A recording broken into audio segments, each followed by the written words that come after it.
जय माँ भगवती श्री जागेश्वरी चैनल तरफ आम आज आसी हरिहर क्षेत्र में पहुँचीचु एठी आसी पहुँचला पूरा आश्चर्यजनक घटना आम देखुची कि पृथ्वी में जोटी भी राधा सब बामांगी बाम पटे रही कि एठी राधा डाहाण पटे एमती विस्मय कौन पाएगा चलतु एठार क्षेत्र पीठा समूह पचारि बुझा कौन तो आम तो सब देखिए राधा बामांगी एठी कौन पाई डाहाण पटे।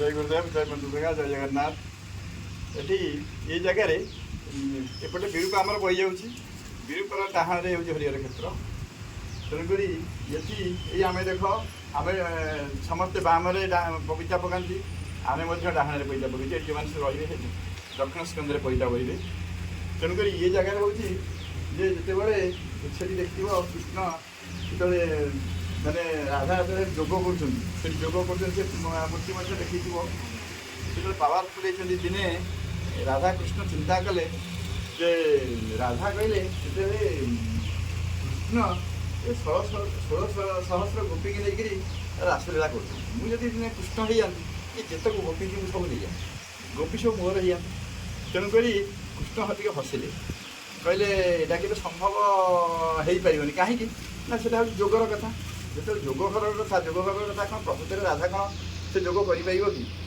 तेणु दिने दी जन जाक जोगरे बसिले जो जोगरे बसिले जोगरे बसवा भितर हठात से कृष्णकर माया थिला कि राधा को उच्चरे बसवाई कृष्णकर गोटे जो योजना थिला जे कि नारी जाति सब चाहिए श्रेष्ठ तेणुक से हूँ पूरा प्रयास था बोधे आम जहाँ भावुँ तेणुक से कौन कले ना जिते अन्यमनस्क ही पारती तेणुक अति दृढ़ता भाव जोग आसन में बसिले किए ना राधा जो बसिले से कृष्ण हारी जाते कहीं चंद्र स्वर टी कृष्ण नहीं जाते सूर्य स्वर टी राधा नहीं जाते जो राधा नहीं जाते राधा कृष्ण पद पाई जो से दृश्य को जो ब्रह्मा देखिले ये हाथ जोड़ी बस जे से कहते को अगम्य अटई राहा सरजे कथा जो वेद ब्रह्माटी पाति रही मथा तेणुक ये राहासर एत विचित्र लीला सब अच्छी राहासर जो कार्यक्रम चली कथा अनुसार कार्य से वेद ब्रह्मा मुंड बचते कहीं ना धन्य तुम्हें राधा जे कि तुम्हें जोग आसन करके तुम्हें कृष्ण को आज हर देच से कृष्ण कौन कर कृष्ण देखते हाथ में बंशी ना मुंडे माने चंद्रिका ना से चंद्रिका जाकि राधा मुंडे बसी पाखे बंशीटी अच्छी से बंशी बजी किए ना राधा से कृष्ण कहते कौन ना बंशी शब्द शुणी कृष्ण विषाद हेले मो पाद किए बड़े हल्ला बोली मन चिंतिले से घन घन तो बंशी बंशी सवादा शुणीण कृष्ण विषाद हेले मुपादे केवले हरिला बोली मने पांचिले घन घन नाद शुभुछि कंपे श्री वृंदावन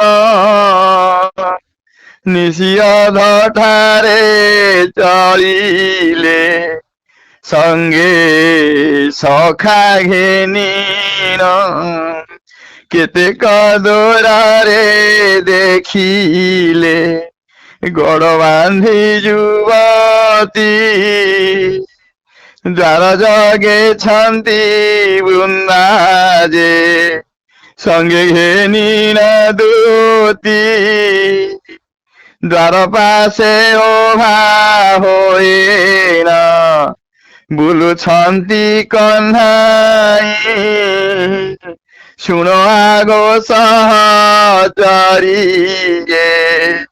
राधा अछंती काहीं दूतिका बोलंती नागर तुही किं पाइलु नयनानंद श्री कृष्णंगु घेनी राहा सकलु फेरी जाओ आहे नागर आम्ब सखीटी नाही चोर परी तोते बांधिबु यथु जा जा पळाई सखी मैंने सब घेरिकी कहते तू आसिक कि राहस कलु जे आम सखी आ सखी अवस्था ना कहीं ना सी सखी ना सी बर्तमान कृष्ण हो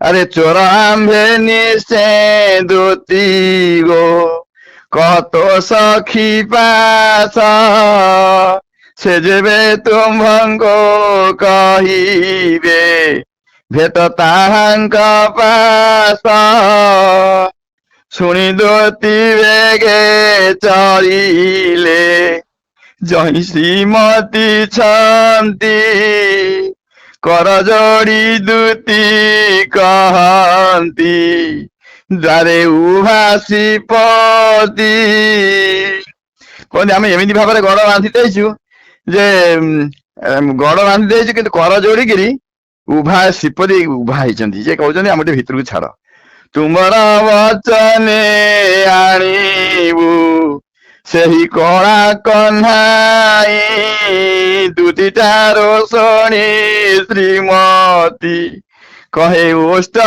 କମ୍ପାଇ ଶୁଣ ଦୁତି ତୁମ୍ଭେ ବେଗୋ କହୁଅଛି ବଚନ ନ ଚାହିଁବି ତାଙ୍କ ଶ୍ରୀମୁଖ ସଖୀ ତୁମ୍ଭେ ଗୋ ଶୁଣ ଗରବୁ ଆଗରବକୁ ଗୋ ଆଜି ବାନ୍ଧିବି ସାହି କେତେ କେତେ କୁଟ କପଟ କଲା ନନ୍ଦ କହ୍ନାଇ ଦୁତି ବୋଇଲେ ଶ୍ରୀମତୀ ଗୋ ଶୁଣ ଆମ୍ଭ ବଚନ ଭିତରେ ଅଇଲେ ବାନ୍ଧିବ ଧରି ନନ୍ଦ ନନ୍ଦନ ସେ କହୁଛି ତା ଭିତରେ ସେ ଯେତେ ଆମକୁ ଯାହା କରିଛନ୍ତି ଆଉ ଆମର ଦୁଃଖ ହେଲେ ମଧ୍ୟ ତାକୁ ଭିତରେ ଆଣି ବାନ୍ଧିବା ବାହାରେ ବାନ୍ଧିବାନି ବାହାରେ ବାନ୍ଧିଲେ ଗୋଟେ ଲଜ୍ଜା ହବ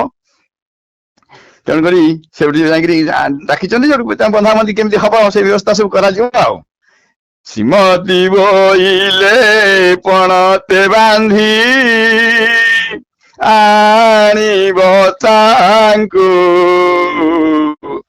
ଚୋର ଖଣ୍ଡ ପ୍ରାୟ କରିଣ ଦଣ୍ଡ ଦେବା ତାହାଙ୍କୁ ଆଜ୍ଞା ପାଇ ଦୁତି ଶ୍ରୀକୃଷ୍ଣ ପାଶେ ଯାଇ ଭେଟିଲେ ଚୋର ପ୍ରାୟ ବାନ୍ଧି କରିଣ ନେଇ ରାଜା ବୋଇଲେ ଆମ ରାଜା କହିଛନ୍ତି ତୁମକୁ ଆମେ ଚୋର ଭଳିଆ ବାନ୍ଧିକି ନେବୁ ଶ୍ରୀହରି ବୋଇଲେ ଆମ୍ଭଙ୍କୁ ସଖୀ ବାନ୍ଧ ଗୋ ପୁଣି ରାଜା ଜ୍ଞାତ ଜ୍ଞାନ ବାରେ ତରୁଣୀ କୃଷ୍ଣ ମନ ଜାଣି ପଣତେ ଦୁତି ବାନ୍ଧିଣ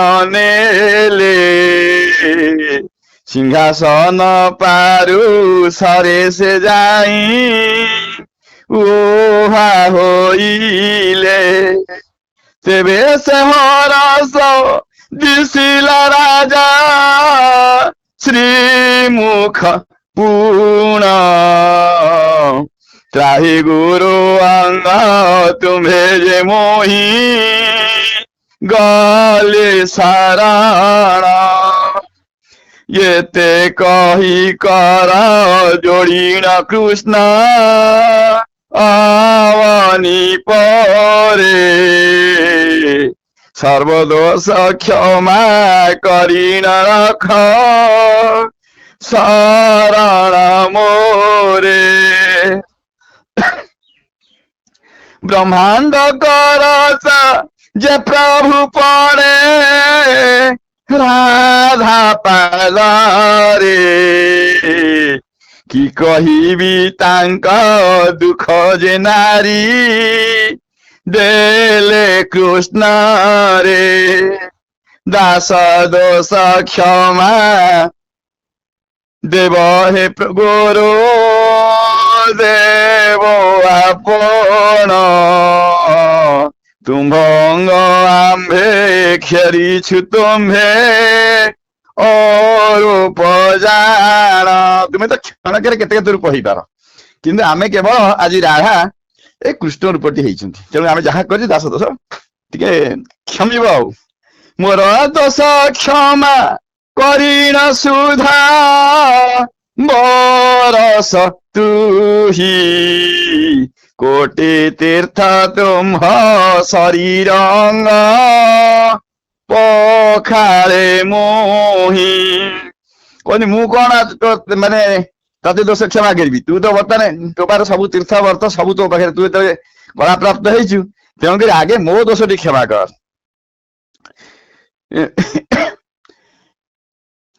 କୋଟି ତୀର୍ଥ ତୁମ୍ଭ ଶରୀରଙ୍ଗ ପଖାଳେ ମୋହି ମୋର ଦୋଷ କ୍ଷମା କରିଣ ସୁଧା ବରସ ତୋହି। ମହାବ୍ୟାକୁଳରେ ଶ୍ରୀକୃଷ୍ଣ ରାଧା ପାଦରେ ସ୍ତବ ହାସ୍ୟ ପରିହାସ୍ୟ ଅମୃତ ସୁଧା ମତେ ବର୍ଷିବ। ନିଶ୍ଚୟ ରଖ ମୋ ପ୍ରାଣ ଧନ, ନିଶ୍ଚୟ ରଖ ମୋ ପ୍ରାଣ ବୋଲି ପଡ଼ିବନି ପରେ। ବ୍ୟାକୁଳେ ଅଚ୍ୟୁତ ଦେଖିଣ ଗଡ଼ୁ ଶାନ୍ତି ପୟରେ। ସେ କହୁଛନ୍ତି ଏ ଯୋଉ ଦୃଶ୍ୟ ତୁମେ ସିନା ରାଧାକୃଷ୍ଣ ଦେଖିଲା, ଯେତେବେଳେ ମହାପୁରୁଷ ଅଚ୍ୟୁତାନନ୍ଦ ଲେଖୁଛନ୍ତି, କହନ୍ତି ଆକୁ କେମିତି ମୋ ଭକ୍ତ ମାନେ ଦେଖନ୍ତୁ ଯେ କେମିତି ରାଧା କୃଷ୍ଣଙ୍କର ଲୀଳା, ରାଧା କେମିତି କୃଷ୍ଣ କେମିତି ରାଧାଙ୍କ ପାଖରେ ପଡିଛନ୍ତି, ଆଉ ରାଧାଙ୍କୁ କେମିତି ଡାହାଣ ପଟେ ରଖିଛନ୍ତି, ପୁଣି ଏ ତିନି କୋଣିଆ ବେଦୀ ଉପରେ। ତେଣୁକରି ଏସବୁ କେମିତି ଅନନ୍ତ ଯୁଗରେ ସମସ୍ତେ ଦର୍ଶନ କରନ୍ତୁ, ସେଥିପାଇଁ ବ୍ୟାକୁଳରେ ଅଚ୍ୟୁତ ମଧ୍ୟ ଦେଖିକିରି ଗଡୁଛନ୍ତି ତାଙ୍କ ଉପରେ। ତମେ କଣ କୃଷ୍ଣ ତୁମେ କଣ ପଡୁଛ ରାଧାଙ୍କ ପାଖରେ? କିନ୍ତୁ ଯେତେବେଳେ କୋଟି ତୀର୍ଥ ସବୁ ରାଧାଙ୍କ ପାଖରେ ଏଠି ପହଞ୍ଚି ଯାଇଛି ବୋଲିକିରି ସେ ରଜା ହେଇଛନ୍ତି, ଆମେ ମଧ୍ୟ ଏଇ ଯୋଉ ରଜା ରାଣୀଙ୍କ ଦୃଶ୍ୟ କେମିତି ଜଗତ ଦେଖୁ, ଜଗତ କେମିତି ରାହାସ ମଣ୍ଡନୀ କରୁ। ତେଣୁକରି ଆମେ ମଧ୍ୟ ବ୍ୟାକୁଳରେ ତୁମ ଦି ଜଣଙ୍କ ପାଦରେ ପଡୁଛୁ। ଇଏ ଦୃଶ୍ୟ ଯେମିତି ଜଗତବାସୀ ସଂସାରବାସୀ ଭକ୍ତ ସମସ୍ତେ ଦେଖନ୍ତୁ, ଦର୍ଶନ କରନ୍ତୁ, ଆଉ ପାପ ତାପ ଖଣ୍ଡନ କରନ୍ତୁ। ବଂଶୀନାଦ ଶୁଖିଲା, ସେତେବେଳେ ସିନା ବଂଶୀନାଦ କୃଷ୍ଣ ବଂଶୀନାଦ କରନ୍ତି, ରାଧା ବା ଯେତେକ ସହଚରୀ ମାନେ ଯେତେକ ଗୋପୀ ମାନେ ପାଗଳ ହେଇଯାନ୍ତି। କିନ୍ତୁ ଯେତେବେଳେ ରାଧା ଯେତେବେଳେ ବଂଶୀ ସ୍ୱର କରୁଛନ୍ତି, କୃଷ୍ଣ ପାଗଳ ହେଇଗଲେ। କୃଷ୍ଣ କହିଲେ ମୁଁ ତ ବଂଶୀ ମୋହନ ବଂଶୀ ମୋ ପାଖରେ, ମୁଁ ତ ସମସ୍ତଙ୍କୁ ମୋହ କରୁଛି, କିନ୍ତୁ ଏମିତି ବଂଶୀ କିଏ ବଜାଉଛି ଯେ ମଧୁର ମଧୁର ବଂଶୀ ଏ ବୃନ୍ଦାବନରୁ ଭାସି ଆସୁଛି ନା କୋଉ କୁଞ୍ଜବନରୁ ଭାସି ଆସୁଛି? ଦେଖିଲା ବେଳକୁ ରାଧା ବଂଶୀ ହଉଛନ୍ତି। ସେଠି ସେ ସାଙ୍ଗେ ସାଙ୍ଗେ ମାନେ ଯୋଉ ଭେଷରେ ଥିଲେ ସେ ଦେଖିଲେ ଯେ ମୋ ପଦକୁ ହରି ନେଲା କିଏ ନା ରାଧା। ଯେହେତୁ ମୁଁ ହାରିଗଲି, ତେଣୁ ମୁଁ ଟିକେ ରାଧାକୁ ଟିକେ ଏଇ ସମୟରେ ଦର୍ଶନ କରେ, ରାଧା କେମିତି ରୂପ ଦେଖାଯାଉଛି। ସେତେବେଳେ ଆସିଛନ୍ତି, ସେତେବେଳେ ଯେତେକ ଅଷ୍ଟପାଟ ବଂଶୀ ସହସ୍ର ସହଚରୀ ଗୋପୀ ସବୁ ଆସିକିରି ରାଧାଙ୍କ ପାଖରେ ମେଡି ରହିଛନ୍ତି। ଯେହେତୁ ରାଧା ଜିତି ଯାଇଛନ୍ତି, ଯେ ରାଧା ଯେତେବେଳେ କୃଷ୍ଣ ହେଇଯାଇଛନ୍ତି, ସେତେବେଳେ ଏଇଠି ଦେଖନ୍ତୁ ଯେ ଯେତେବେଳେ ଇଏ ଚାରିକଡ଼ରେ ଗଡ଼ ହେଇଛି, ଏଠି ରାଧାଙ୍କ ପାଖରେ ଏ ଯୋଉ କୃଷ୍ଣଙ୍କ ପାଖରେ ବଂଶୀ ନାହିଁ କି ମୟୂର ଚନ୍ଦ୍ରିକା ନାହିଁ, ଏଠି ମଧ୍ୟ ଗୋପୀ ତାକୁ ଘେରୁଛନ୍ତି ଯେ ଯାଇପାରିବେନି, ସେପଟରେ ମଧ୍ୟ ଗୋପୀ ଘେରୁଛନ୍ତି ଯାଇପାରିବେ ନାହିଁ। ତେଣୁ ରାହାସ ଭିତରକୁ ଏମାନଙ୍କୁ ପ୍ରବେଶ ନିଷେଧ କରୁଛନ୍ତି। ନିଷେଧ କରିବା ଭିତରେ ସେଠୁ ସେଠି ପହଞ୍ଚିକି ସେଠି କୃଷ୍ଣଙ୍କ ପାଦ ତଳେ ପଡ଼ିଛନ୍ତି। କିଏ ଲାଷ୍ଟ ଯେତେବେଳେ ପହଞ୍ଚନ୍ତି, କହିଛନ୍ତି ଦାସ ଦୋଷ ମୋର କ୍ଷମା କର, ମୁଁ ତୁମକୁ ଛୋଟିଆ ବୋଲି ଭାବୁଥିଲି, ଯେ ତୁମେ ହଉଛ ଛୋଟ, ତୁମେ ହଉଛ ନାରୀ ଜାତି ଯାଇକି ସେଠି ବଂଶୀ ବଜାଉଛନ୍ତି। ସେଠି କିଏ ନା ରାଧା ସେଇ ତଳେ ତଳେ ସେ ଚିନ୍ତା କରୁଛନ୍ତି କଣ ନା ମୁଁ ସବୁବେଳେ ଭାବେ ଯେ ସ୍ତ୍ରୀ ଜାଣନ୍ତିନି, କିନ୍ତୁ ସେ କହୁଛନ୍ତି ବିନା ସ୍ତ୍ରୀଙ୍କ ଛଡ଼ା ସ୍ୱାମୀମାନେ ମଧ୍ୟ ଅଧୁରା। କାହିଁକି ନା ଯୋଉଠି ଯେମିତି କହନ୍ତି ଯେକୌଣସି ଶୁଭ କର୍ମ ହଉ, ଯେକୌଣସି ଭଲ ମନ୍ଦ କର୍ମ ହଉ, ଯଦି ସ୍ତ୍ରୀମାନେ ନଥାନ୍ତି ତାଙ୍କ ସ୍ୱାମୀମାନେ କିଛି କରିପାରନ୍ତିନି। ଆଉ ଗୋଟେ ଘରର ଯେକୌଣସି ଯାବତୀୟ କାମ ହଉ, ଯେକୌଣସି କାର୍ଯ୍ୟ ହଉ, କେବଳ ଚାବିଟା ହଉ ନା କାହିଁକି, ଘରର ମୁଖ୍ୟ ଚାବି, ମୁଖ୍ୟ ଗେଟ୍, ମୁଖ୍ୟ ଭଲ ମନ୍ଦ ସବୁ ସ୍ତ୍ରୀଙ୍କ ହାତ। ତେଣୁକରି ସେଥିପାଇଁ ବୋଧେ ଆମେ ଭାବିଲୁ ଯେ ବୋଧେ ସ୍ତ୍ରୀମାନଙ୍କୁ ଏତେ ଉଚ୍ଚରେ ରଖିଛନ୍ତି କିଏ ନା କୃଷ୍ଣ, ସେଇଠି ବୋଧେ ରାଧାଙ୍କୁ ବୋଧେ ଉଚ୍ଚରେ ରଖିବା ପାଇଁ ତାଙ୍କର ଯୋଜନା ଥିଲା। ସେ ଯୋଜନା ଭିତରେ ସେଠୁ ସେ କହିଲେ ଯେତେବେଳେ ଏ ରାହାସ ଯେତେବେଳେ ହବ, କଳିଯୁଗରେ ରାହାସ ହବ, ସେତେବେଳେ ଶିବ ଏକାମ୍ର କାନରେ ପଚାରିଥିଲେ ପାର୍ବତୀଙ୍କୁ, ପାର୍ବତୀ ପଚାରିଥିଲେ ଶିବଙ୍କୁ। ସେଠୁ ଶିବ କହିଥିଲେ ଏମିତି ଗୋଟେ ଜାଗାରେ ରାହାସ ହବ, ହରିହର କ୍ଷେତ୍ର ସେଠି ହେଇଥିବ, ଆଉ ହରିହରଙ୍କର ମିଳନ ସେଠି ହବ, ସେଠି ରାହାସରେ ସବୁ ଗୋପୀ ଗୋପାଳ ମାନେ ଏକାଠି ହେବେ। ସେଇ ଜାଗାରେ ତମେ କେମିତି ଜାଣିବ ସେଠି ରାସସ୍ଥଳୀ? ନା ସେଠି ମାନେ ବିରୁବା ବହି ଯାଉଥିବ, ବିରୁବା ଡାହାଣରେ ସେ ରାସସ୍ଥଳୀ ହେଇଥିବ, ଆଉ ସେଟା ହରିହର କ୍ଷେତ୍ର ବୋଲି ପ୍ରମାଣିତ ହେଉଥିବ, ବସୁକଳ୍ପ ନଗର ବୋଲି ହେଇଥିବ, ଆଉ ସେ ଜାଗାରେ ମାନେ ରାଧା ଥିବେ ତାହେଲେ, କାହିଁକି ନା ରାଧା ପାୱାରଫୁଲ୍, ଆଉ ସେଠି ଗୋପୀ ଗୋପାଳ ମାନେ ଥିବେ, ସେ ଗୋପୀମାନେ ମଧ୍ୟ ସବୁ ପାୱାରଫୁଲ୍, ଯେଉଁ ଗୋପୀମାନେ ଥିବେ ସେ କମତି ସବୁ ନଥିବେ, ତେଣୁ ସେ ସବୁ ସେଇ କଳାରୁ ସବୁ ଆସିଥିବେ, ତେଣୁ ସେ ଜାଗାରେ ଏଇ କାର୍ଯ୍ୟକ୍ରମ ହେବ, ତେଣୁ ସେ ବଂଶୀ ବଜାଉଥିବ। ସେଇଥିପାଇଁ ରାଧାଙ୍କୁ ଡାହାଣରେ ଏଠି ରଖାଯାଇଛି। ଆଉ ତ୍ରିକୋଣ, ଏଇଟା ହେଉଛି ତ୍ରିକୋଣ ଭୂମି, ମଧ୍ୟ ତିନି କୋଣିଆ ଭୂମି ଉପରେ ମଧ୍ୟ ରାଧାକୃଷ୍ଣ ଅଛନ୍ତି, ଆଉ କେଉଁଠି ଥାଇପାରନ୍ତି ନଥାଇପାରନ୍ତି। ଇଏ ହେଉଛି ତିନିକୋଣ ଭୂମି, ଇଏ ହେଉଛି ଅଷ୍ଟକୋଣ, ଇଏ ହେଉଛି ଚଉକୋଣ, ଚତୁଷ୍କୋଣ ଅଛି, ଆଉ ଆ ଦେହରେ ପଦ୍ମ ପାଖୁଡ଼ା ଉପରେ ବି ଅଛି। ଏଠି ବି ମଧ୍ୟ ଗୋଟେ ପାହାଚ ଅଛି, ଏଠି ହେଉଛି ଆମର ପଞ୍ଚସଖାଙ୍କର ଜାଗା। ଏମିତି ସବୁ ଅଷ୍ଟସଖୀ ମାନେ ଆ ଭିତରେ ସବୁ ଅଛନ୍ତି। ଇଏ ଯେଉଁ ରାହାସର ଯେଉଁ ବିଚିତ୍ର ଲୀଳା, ବିଚିତ୍ର କଥା ବୋଧେ ଓଡ଼ିଶା ଭିତରେ କେଉଁଠି ନଥିବ। କାହିଁକି ନା ଇଏ ହେଉଛି ଗୋଟେ ବୃନ୍ଦାବନ, ଯେମିତି ଦ୍ୱାଦଶ ବୃନ୍ଦାବନ ଭିତରେ ଇଏ ଗୋଟେ ବୃନ୍ଦାବନ। ତେଣୁ ଯେହେତୁ ବୃନ୍ଦାବନରୁ ଆସିକିରି ଏ କାର୍ଯ୍ୟକ୍ରମ ଏଠି ହେଇଛି, ଯେହେତୁ ବୃନ୍ଦାବନରୁ ଆସିକିରି ଏ ଖେଳ ଚାଲିଛି, ତେଣୁକରି ଇଏ ତ୍ରିକୋଣ ଭୂମି ଭିତରେ, ଚାମୁଳି ବନ୍ଧ ଭିତରେ, ଅଷ୍ଟଗିରି ଭିତରେ ଇଏ କାର୍ଯ୍ୟ ହେଉଛି ଏଠି ଚାଲିଛି। ତେଣୁ ସେଥିପାଇଁ ଏ ଯେଉଁ ଜାଗା ଯେଉଁଟା ପଚାରିଲ, ଏ ତ ମାନେ ଅତି ବିଚିତ୍ର ଲୀଳା, ବିଚିତ୍ର କଥା, ବିଷମ ଜିନିଷ। ତେଣୁ ଯେମିତି ବିଷମ କଟକ, ଯେମିତି ତିନି କଟକ ଭିତରେ ମଧ୍ୟ ଏ କାର୍ଯ୍ୟକ୍ରମ, ଆଉ ଯାଜପୁର, ଯେଉଁଟାକି ଯାଜପୁର ଭିତରେ ବି ବର୍ତ୍ତମାନ ଯାଉଛି। ତେଣୁକରି ଏମିତି ଗୋଟେ ଜାଗା ଯେଉଁଟା ରାଜନଗର ଭିତରେ ଯାଉଛି, ତେଣୁ ତାକୁ ସବୁ ଗବେଷଣା କରିଲେ, ତାକୁ ସବୁ ଗ୍ରନ୍ଥ ମିଳନ କଲେ, ବହୁତ କହୁଛନ୍ତି ପୁରୁଣା ପୋଥି ଦେଖ, ନୂଆ ପୋଥି। ତମେ ପୁରୁଣାରେ ଦେଖିଲେ ଯାହା, ନୂଆରେ ଦେଖିଲେ ମଧ୍ୟ ସେଇଆ। ଯିଏ ଗବେଷଣା ଜାଣିଛି ତାର ନୂଆ ପୁରୁଣାର କିଛି ଫରକ ନାହିଁ, ସେ ଯେଉଁଥିରେ ଆଡ଼ିବ ଜିନିଷ ପାଇବ। ତେଣୁକରି ସମସ୍ତେ ଦେଖନ୍ତୁ, ଅନୁସନ୍ଧାନ କରନ୍ତୁ। ଆଉ ଏ ମାଆ ଯେଉଁ କଥା ପଚାରିଲେ, ବଢ଼ିଆ କଥାଟି ପଚାରିଛନ୍ତି, ନିଜେ ପଚାରିଛନ୍ତି, କିନ୍ତୁ ଜଗତକୁ ଏଇ ବାର୍ତ୍ତାଟାକୁ ଦେଉଛନ୍ତି ଯେ ଠିକ୍ ବାର୍ତ୍ତା, ଯେ ଠିକ୍ କଥା। ଆଉ ଯାହା ହଉ ତମର ଯେଉଁ ଏଇ ଯେଉଁ ପ୍ରୟାସଟା ସମସ୍ତଙ୍କ ମନକୁ ଛୁଇଁଲା ଭଳିଆ କଥା କହିଛ, ସମସ୍ତଙ୍କୁ ଅନୁସନ୍ଧାନ କରନ୍ତୁ। ମାଆମାନେ ମଧ୍ୟ ବହୁତ ଅଛନ୍ତି, ସେମାନେ ମଧ୍ୟ ଗବେଷଣା କରୁଛନ୍ତି, ସେମାନେ ମଧ୍ୟ ଜାଣୁଛନ୍ତି। କାରଣ ଯାହା ସବୁ ଏଇସବୁ କଳା ସବୁ ଅଛି, ଯେମିତି କହନ୍ତିନି, ଇଏ ଜିନିଷ ବାଜିଲେ, ଏ ଜିନିଷ ଶୁଣିଲେ, ସେ ଯିଏ ଯେଉଁଠି ଥାଆନ୍ତୁ ନା କାହିଁକି, ତାଙ୍କର ଦେହ ଲୋମ ଖାଲି ମାନେ ପ୍ରକମ୍ପିତ ହେଇଯିବ। ଯେ କି ଯେତେବେଳେ ସେ ଯଦି କେଉଁ ଯୁଗରେ କେଉଁ ଜାଗାରେ ନିଶ୍ଚିତ କିଛି ଥିବେ, ଫୁଲଟି ଦେଉଥିବେ କି ମାଳଟି ଦେଉଥିବେ କି ଧୂପଟି ଦେଉଥିବେ, ଏ ଜନ୍ମରେ କେଉଁଠି ଯାଇକି ସବୁ ଅଛନ୍ତି, ସେ ଖାଲି ଜାଣିଲେ, ଶୁଣିଲେ ଖାଲି ମାନେ ସେ ଚାହିଁବେ କେମିତି ସେ ଜାଗା ଯାଇକି ବୁଲି ଆସିବି, ଟିକେ ଦେଖି ଆସିବି କି, କାଳେ ମୁଁ ଟିକେ ସେଠି କେବେ କେଉଁ ଜନ୍ମରେ କେଉଁଠି ଥିଲି କି, ଏମିତି ସବୁ ହେବ ନିଶ୍ଚିତ। ଯାହାକୁ ଅନୁଭବ ଲାଗିବ ତାର କିଛି ଆଗରୁ ସେ ପୂର୍ବ ଜିନିଷ ଅଛି, ନହେଲେ ହେବନି। ନହେଲେ ସମସ୍ତେ ଏମିତି କେତେ ଜାଗା ଆମେ ଦେଖୁଛୁ, ଆଉ କ'ଣ ସେଇ ଜାଗା ହେଇଯିବ। କିନ୍ତୁ ଯାହାର ସେଇ ଜାଗା ଥିବ, ସେ ଯେଉଁ କରେଣ୍ଟ ଲାଗିଲା ଭଳିଆ ଲାଗିବ, ସେମାନେ ଆସିବେ, ଦେଖିବେ, ଆଉ ଦେଖୁଛନ୍ତି ମଧ୍ୟ, ଆସୁଛନ୍ତି। ଆଉ କେତେକ ଭେଦ ପାଉନାହାନ୍ତି, କେତେକ ଭେଦ ପାଇକରି ମଧ୍ୟ ବୁଝୁଛନ୍ତି। ଆଉ ଏସବୁ ହେଉଛି ଏଇ ଯୁଗରେ ଯେଉଁ ଅନନ୍ତ କାଳ ଭିତରେ ଏଇ କାର୍ଯ୍ୟ ହେବ। ତେଣୁକରି ଏଠି ଅନନ୍ତ ସେନ ମଧ୍ୟ ଅଛି, ଅନନ୍ତ ସେନ ରକ୍ଷୀ ମଧ୍ୟ ଅଛନ୍ତି। ଏଇ ଯେଉଁ କାର୍ଯ୍ୟକ୍ରମ ଚାଲିଛି, ତେଣୁକରି ସମସ୍ତଙ୍କ ଉପରେ ଖାଲି ଗୁରୁଙ୍କର କୃପା ଅଜାଡ଼ି ପଡ଼ୁ। ସମସ୍ତେ ଖାଲି ଏଇ ଜିନିଷ ଜାଣନ୍ତୁ, ବୁଝନ୍ତୁ, ଆଉ ଶୁଣନ୍ତୁ। ଜୟ ଗୁରୁଦେବ, ଜୟ କଥା, ଜୟ ଜଗନ୍ନାଥ। ଯେଉଁମାନେ ତ ବୃନ୍ଦାବନ ଯାଇଛନ୍ତି, କି ଯେଉଁମାନେ ବି ଯାଇନାହାନ୍ତି, ସାଧାରଣତଃ ବୃନ୍ଦାବନ କହିଲେ ରାଧାକୃଷ୍ଣଙ୍କ ଲୀଳା ଖେଳାର ଭୂଇଁ ବୋଲି ଆମ ମନରେ ସେଇ ଜିନିଷଟା ଆସିଯାଏ। ମାନେ ଗୋଟେ ଯେମିତି ମାଳିକାରେ ଲେଖା ହେଇଛି କି ଗୁପ୍ତ ବୃନ୍ଦାବନ ଲାଗିବ ଖେଳ। ଯେଉଁ ଏ ଜାଗାରେ ପହଞ୍ଚିଲା ପରେ, ଏ ଜାଗାରେ ଯେଉଁ ସବୁ ବିସ୍ମୟକର ଜିନିଷ ଅଛି, ଯେ 13 କଦମ୍ବ, ଜାଉଁଳି ବନ୍ଧ, ଅଷ୍ଟଗିରି, ଅଷ୍ଟସଖୀ, ଅଷ୍ଟଦେବୀ, ଅଷ୍ଟ ଆମ୍ବ ଗଛ, ଯେମିତି ଅଷ୍ଟଗିରି ବେଷ୍ଟିତ, ମାନେ ଏଇସବୁ ଜାଗାକୁ ଲାଗିଲେ କି ଲାଗୁଛି କି ଯେଉଁ ଗୁପ୍ତ ବୃନ୍ଦାବନ ବୋଲି କୁହାଯାଇଛି, ଏଇ ଜାଗାଟା ଆଉ ସେଇ ଜାଗା କି ଆମକୁ ତ ଅନୁଭୂତ ହେଉଛି। ସେଇ ବିଭିନ୍ନ ଜାଗା ବୁଲିବା ମାଧ୍ୟମରେ ଏଇ ଜାଗାଟା ଆମକୁ ଅନୁଭୂତ ହେଉଛି ନାଇଁ, ଯେଉଁଟାକି ମହାପୁରୁଷମାନଙ୍କ ବାଣୀରେ ଲେଖା ହେଇଛି ଯେ ଗୁପ୍ତ ବୃନ୍ଦାବନ ଏଇ ଜାଗାଟା ପ୍ରକୃତରେ ସେଇ ଜାଗା। କିନ୍ତୁ ଏଇଟା ଜନସମାଜ ସେଇ ବିଷୟରେ ଆଲୋକପାତ କରନ୍ତୁ, ଆଉ ଏକ ବିଚାର ବି କରନ୍ତୁ, ପ୍ରକୃତରେ ସେ ଜାଗାଟା କେଉଁଠି। ଆମ ମନକୁ ତ ଆସୁଛି ଏଇ ଜାଗା ଏଇଠି, ଆପଣମାନେ ବିଚାର କରନ୍ତୁ ପ୍ରକୃତରେ ସେ ଜାଗା କୋଉଠି, ଏ ଜାଗାର ସତ୍ୟସତ୍ୟତା କ'ଣ। ଜୟ ମା।